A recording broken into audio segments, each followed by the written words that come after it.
Daripada lo nulis post begini, untuk apa? Popularitas lo. If you really mean it, love someone gitu ya, kamu kayak harus full time. Nindra, aku gak mau ladenin kamu, tapi ingat ya Nindra, aku gak akan pernah maafkan kamu sampai akhir hidupku. Hi everyone, I'm Sul Kim. Welcome back to my YouTube channel. Guys yang lagi nonton, gimana kabarnya hari ini? Apakah dalam kondisi yang baik-baik saja? Atau mungkin ada di teman-teman yang lagi dalam kondisi enggak baik-baik aja? Entah itu dikarenakan lagi sakit, lagi galau, atau lagi banyak banget di masalahnya. Apapun itu, tetap semangat ya guys. Don't give up. Fighting. Well guys, dalam video kali ini kita bakal bahas tentang Nindra yang baru-baru ini ramai banget dikritik oleh netizen dikarenakan bagaimana postingannya yang ditujukan kepada Jennifer Coven. Lantas, bagaimana sih postingan dari Nindra? Kenapa postingannya ini bisa menuai reaksi yang benar-benar negatif banget? Apa yang sudah dilakukan olehnya? Jadi guys, untuk Nindra ini seperti mengomentari tentang Jennifer Coven dan juga bagaimana almarhum Papa Dali yang dikremasi. Postingan di Instagram story-nya kayak gini guys, coba deh kita baca ya. Di sini dia itu kayak mengomentari tentang story yang bilang kayak gini. Sayang, lihat banyak banget yang nganterin kamu. Aku pun kaget. Hahaha, kamu juga kaget kan?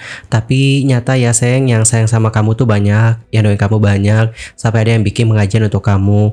Udah, insya Allah aku belajar untuk ikhlas ya sayang. Pokoknya kamu yang tenang di sana, jangan sedih ya.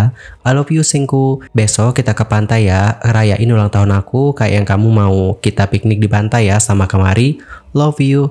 Oh, nampaknya ini adalah postingan dari mamanya Kamari atau Jennifer Coven. Dan untuk Nindra menanggapi seperti ini. Dari sisi gue menanggapi ini alay. Kenapa? Kalau lo beneran sedih, nggak akan nulis sepanjang ini. Masih ada waktu untuk nulis sepanjang ini daripada lo ngobrol sama diri lo sendiri di kaca and bertanya, apa yang harus aku lakukan setelah ini? Bagaimana aku menghadapi hari esok tanpa kamu? It's mean a lot. Daripada lo nulis post begini, untuk apa? Popularitas lo. Itu kenapa dikremasi? Katanya mu'alaf. Apakah menjadi mu'alaf segampang itu? Terus permintaan keluarga kremasi tapi bertentangan dengan mu'alaf. What? Serius postingannya kayak gini? Kemudian di sini dia itu seperti kayak memberikan screenshot tentang kremasi, yang mana disebutkan bahwa kremasi adalah praktik yang terlarang dalam Islam dan umat muslim biasanya mengubur jenazah dalam waktu paling lama 24 jam setelah meninggal dunia. Kemudian dia nge-tag @MUI Pusat dengan menuliskan, gue bingung ya, katanya kremasi itu dilarang, tapi kok di pemakaman mu'alaf dikremasi? Dan apakah jika mu'alaf dikremasi bisa dikenakan penistaan agama? Di mana melihat kasus yang makan es krim aja sudah dijerat kasus hukum.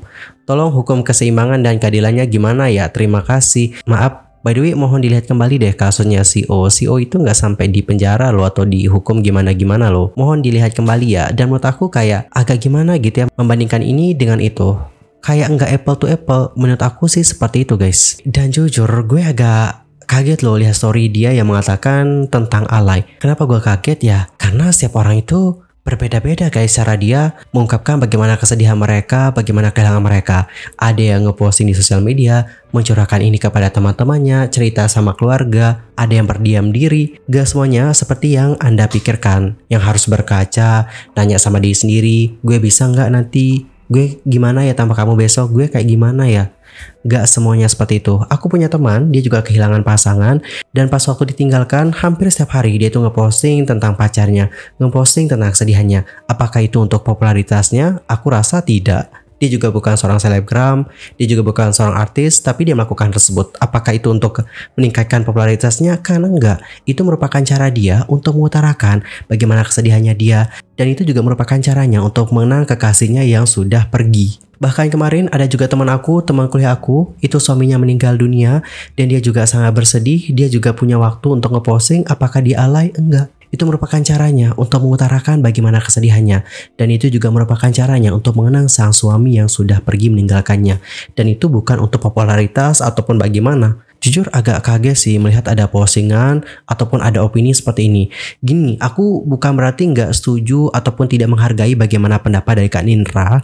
Enggak. Tapi menurut aku postingannya ini sangat disrespectful banget. Apalagi sampai ngatain orang, oh kamu ngeposting ini untuk ke popularitas ya. Menurut aku itu kayak aduh ya Allah, sumpah itu sangat kejam sih menurut aku ya. Kok bisa ya, padahal sesama wanita loh. Bukannya sesama wanita itu bisa saling mengerti ya gimana perasaan wanita lainnya. Tapi setelah aku melihat bagaimana postingan ini, astagfirullahaladzim, Kemudian untuk Jennifer Cover melalui salurannya itu sudah memberikan tanggapan. Tanggapannya seperti ini. Ini kan ada yang nge-tag Jennifer Cover ya guys, dan juga udah memberitahu dia tentang postingan tersebut.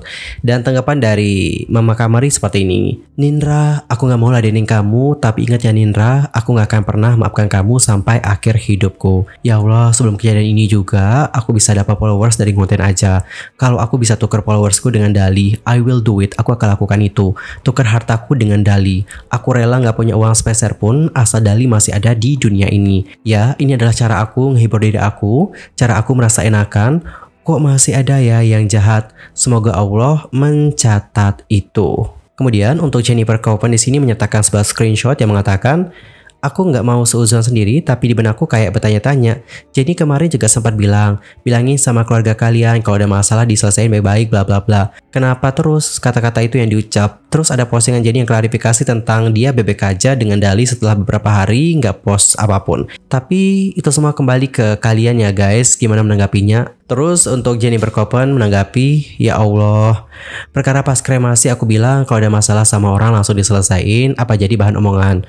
Masa kalian gak bisa paham the message behind it? Maksud aku tuh lebih ke selalu berbuat baik ke everyone, jangan berantem dan lain-lain, karena kalau sampai berantem terus orang yang gak ada, bakal sakit dan juga sedih. Tapi aku ngomong gitu bukan karena aku dan Papa Dali berantem ya. Ada yang bilang juga, katanya di hari Papa Dali meninggal, dia lari nyamperin kamu. Ya memang iya, pagi tanggal 17, aku dan Papa Dali melakukan aktivitas kami seperti biasa, sarapan bareng dan lain-lain, pelukan, nonton TV, terus kita berdua sama-sama siap melakukan kegiatan masing-masing. Kayak Papa Dali nih mau ke kantor dan aku hangout bersama teman aku, dan saat aku pamit udah jalan keluar rumah, Papa Dali lari keluar dan minta meluk aku lagi. Aku juga mau jawab, ada yang bilang nih, lihat Papa Dali di Icon Mall Bali, pasti beli kado buat Mamari. Pasti beli kado buat Mamari nggak ya tanggal 16 Juli?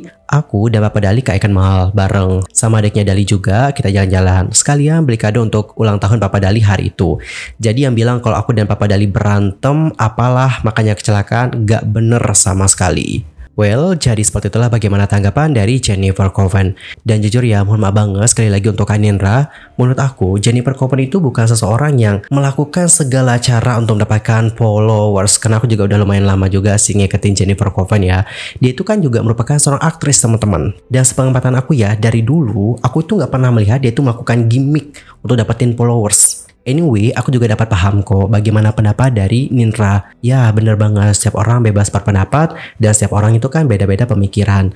Tapi, ketika kita berkomentar atau berpendapat, janganlah seperti ini. Coba deh dilihat kata-katanya. Itu menurut aku kata-katanya sangat disrespectful loh menurut aku ya guys. Di sisi lain untuk Nindra itu sudah memberikan klarifikasi, dan klarifikasinya di TikTok itu sampai 27 menit guys. Dan aku yakin kalian yang nonton video ini ya cuma pengen tahu ringkasannya, karena kalau mau nonton full videonya ya bisa langsung ke TikToknya Nindra. Nah guys, di klarifikasinya itu ada beberapa poin yang dibahas, mulai dari tentang postingannya ke Jennifer Coven, orang-orang yang hujat dia ngatain dia ini itu, dan juga dia itu seperti meminta maaf kepada Jennifer Coven.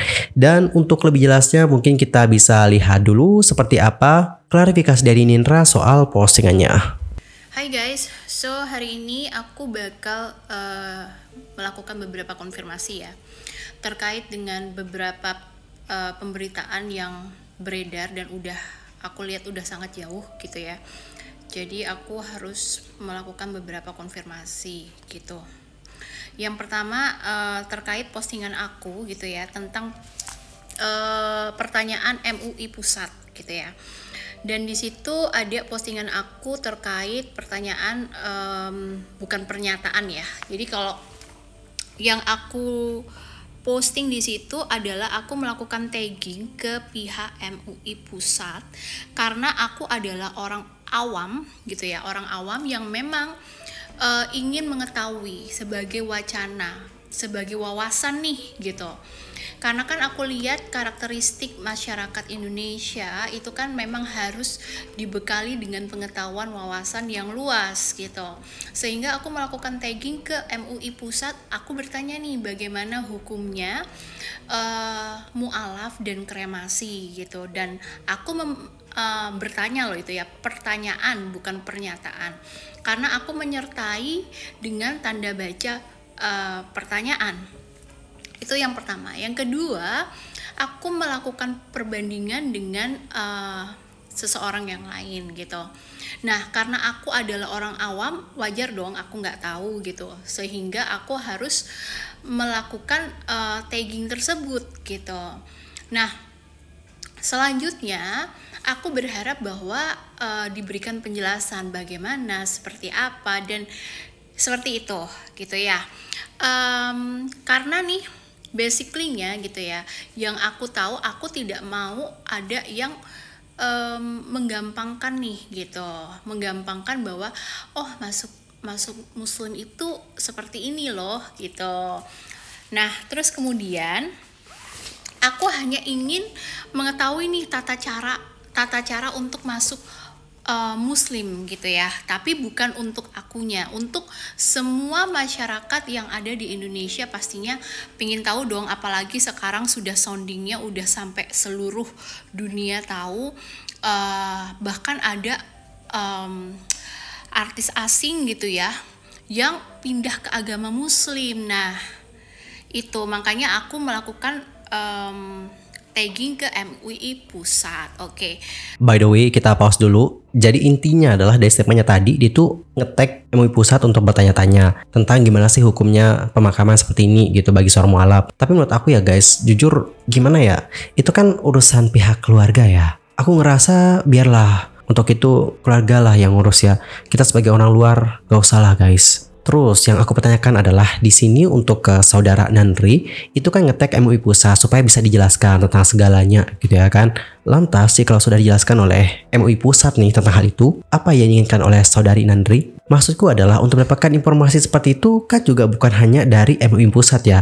Meskipun kita orang awam nih ya kan, kita juga mungkin pengen tahu lebih lanjut. Ya kita bisa nanya ke berbagai orang lain juga guys. Gak hanya langsung ke MUI, ada juga Pak Ustaz. Kan di sosial media juga kan banyak banget nih orang-orang yang punya pengetahuan soal ilmu agama. Kenapa hanya MUI Pusat saja? Kemudian dibandingkan dengan kasus dari seorang selebgram. Aku pun agak gimana gitu guys, usai melihat bagaimana postingan tersebut. Kalau tujuannya hanya pengen untuk dapetin penjelasan, aku rasa masih banyak cara untuk mendapatkan penjelasan tersebut. Tanpa harus membandingkan dengan kasus yang ini dan juga sampai nge-tag MUI Pusat untuk bertanya. Lanjut kita dengerin lagi klarifikasinya Nandri. Klarifikasi berikutnya itu adalah tentang postingannya yang mengatakan alay. Nah, coba kita dengerin ya kenapa sampai bisa ngeposting seperti itu. Selanjutnya yang aku akan konfirmasi adalah postingan aku terkait aku menuliskan kata alay. Mohon maaf sebelumnya ya. Mungkin agak terkesan straight to the point ya. Aku tuh orangnya tuh dan aku meminta maaf mungkin ketika aku mengeluarkan kata alay itu aku tidak tepat timingnya gitu ya. Tapi aku juga pernah merasakan kehilangan loh. Kehilangan seseorang yang aku sangat cintai, dan itu ayahnya dari anakku. Mungkin kamu kehilangannya adalah dengan cara yang berbeda ya, gitu dengan aku ya, bukan mungkin ya, memang sudah gitu. Dengan cara yang berbeda, yaitu ayahnya meninggal dunia. Sedangkan aku ayahnya adalah beli bubur ayam dan udah nggak ada kontak apapun. Jadi hampir sama, ceritanya beda ya. Nah, untuk part yang aku bilang alay, kenapa? Karena aku melihat postingan kamu gitu ya, postingan kamu di mana postingan kamu itu pada saat kamu mengantar suami kamu, dan kalau memang misalnya kamu bukan aku menuding ya gitu, tapi ini versiku gitu ya, dan mungkin setiap orang berbeda-beda cara untuk mengeluarkan ekspresi kesedihannya gitu ya. Tapi in my opinion gitu ya, in my opinion adalah ketika kita kehilangan, benar-benar rasa kehilangan itu ada, melekat dengan orang yang sehari-hari sama kita gitu. Pastinya aku tidak akan mempunyai waktu untuk menulis dari A sampai Z dengan kecil-kecil gitu ya. Ini aku lihat waktu itu di postingan kamu yang sayang lihat banyak banget yang nganter kamu. Nah, itu ke bawah. Nah, di sini yang aku tanggapi adalah if you really mean it, love someone gitu ya. Kamu kayak harus full time ya, sepengetahuan aku ya, karena ketika aku kehilangan orang yang aku cinta, aku nggak punya waktu untuk nulis sebanyak itu karena it's shocking me gitu. Dan kebetulan aku juga seorang psikolog gitu ya. It's shocking me ketika kita memang sehari-hari bersama dia, terus kemudian kita kehilangan dia, it's shock gitu. Nah, ketika kita shock, reaksi kamu pingsan gitu, dan aku bisa memahami itu. Tapi yang aku sayangkan adalah waktu itu kenapa kamu masih menyempatkan untuk menulis berbait-bait kalimat seperti itu. Jadi aku yang orang awam nih gitu, aku tidak mengikuti kamu, aku tidak berteman dimanapun sama kamu gitu. Aku akhirnya mikir kok berlebihan ya gitu. Berlebihan itu adalah bukan kamu yang menangis berlebihan atas kehilangan, tapi jatuhnya berlebihan kamu memuaskan hasrat dari follower kamu untuk melihat keadaan kamu gitu. Jadi kesannya seperti kayak aku nggak tahu apakah seperti apa gitu loh, karena aku orang awam nih ya. Nah, di sini bukan berarti aku tidak memiliki empati gitu. Jadi kalau kamu dan follower kamu, enggak kamu sih, follower kamu itu menuding aku straight to the point itu adalah kamu nggak punya empati dan lain-lainnya. Aku tidak seperti itu gitu ya. Ini mungkin salah paham aja gitu. Tapi for your information, itu kita melahirkan di rumah sakit yang sama gitu. Oke. Nah, kenapa aku concern banget nih dengan melakukan tagging ke MUI? Karena aku tahu sesuatu ya. Tahu sesuatu dan aku tidak mau ini terjadi. Bukan sama Jennifer ya yang aku tahu sesuatunya gitu, tapi dengan orang lain gitu ya. Oke. Nah, yang selanjutnya adalah postingan aku dengan kata-kata alay. Oke, di sini kata-kata alay akan menggiring opini bahwa Jennifer lagi kehilangan kok lo malah ngatain alay sih, nggak punya hati banget lo, nggak punya empati lo gitu. Nah, maksud aku bukan seperti itu gitu ya. Maksud aku mengatakan alay itu untuk postingan dia. Alay itu artinya berlebihan dalam kamus bahasa Indonesia. Menganut seperti itu ya. Istilahnya gini, ketika kita berduka, seharusnya kita it's meaningful gitu loh. Kehilangan orang yang kita sayang, time-nya itu mungkin kalau dibilang aku nggak tepat untuk menuliskan kata-kata alay, aku bereaksi dengan kata alay ketika kamu memuat sebagai public figure ya, kamu memuat kata-kata sayang banyak banget yang nganterin kamu lalalala, padahal itu baru saja kehilangan. Kira-kira salah nggak aku bereaksi seperti itu? Kira-kira salah nggak aku yang tidak mengikuti kamu, aku yang tidak kenal, dan kita hanya kenal karena seseorang gitu ya. Mungkin kalau kamu ingat gitu, kata-kata alay itu ada karena kamu memposting segitu banyaknya kalimat-kalimat yang menurut aku kok masih ada waktu ya untuk kayak gitu. Padahal ketika aku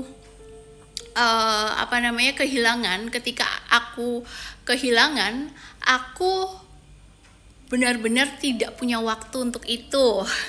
Intinya adalah menurut Indra di sini, bagi dia ya, kalau kita itu lagi berduka, Nampaknya kita nggak punya waktu deh untuk menuliskan kata sepanjang itu. Itu kayaknya waktu kita buat ya benar-benar sedih, nggak bisa ngapa-ngapain. Itulah yang dipikirkan oleh Nindra. Dan aku juga dapat paham teman-teman akan hal tersebut. Karena aku sendiri pas berduka ya, aku tuh sama kayak Nindra sih. Aku tuh bakal diem, nggak ngapa-ngapain, dan juga nggak posting di sosial media. Tapi bukan berarti dikarenakan aku seperti itu, ya orang lain juga seperti itu. Aku rasa enggak deh. Aku diem nih, aku terus sedih. Bukan berarti orang lain juga bakalan seperti itu. Karena ya guys, beda orang kan beda cara dia mengekspresikan bagaimana kesedihannya. Ada yang cuma diam, dan ada juga yang mengungkapkannya kepada publik dengan menceritakan segalanya. Ada loh seperti itu. Dan katanya untuk Nindra tadi kan memahami guys. Seharusnya dia juga bisa memahami loh kalau nggak semua orang bakalan seperti itu. Nggak semua orang bakalan seperti dia. Dan alangkah lebih baiknya kita menghargai bagaimana cara mereka untuk mengekspresikan kesedihannya itu. Bukan malah menjudge-nya dengan mengatakan alay ataupun berlebihan dengan melakukan hal seperti itu. Dan untuk Nindra di akhir video juga sudah meminta maaf kepada Jennifer Coven. Anyway, buat yang mau nonton full bagaimana klarifikasinya dan Nindra, itu bisa langsung ke TikToknya ya guys. Dan bagaimana nih pendapat kalian atas isu yang satu ini? Antar komen ya di kolom komentar. Anyway, cukup sekian untuk hari ini dan kita akan jumpa lagi di video berikutnya dengan informasi terbarunya. I'm Sulky pamit dan aku mohon maaf kalau ada kesalahan, baik itu dalam ucapan, sikap, tindakan, dan sebagainya. I'm so sorry banget. Sampai jumpa semuanya dan selamat beraktivitas. Goodbye everyone. Bye-bye.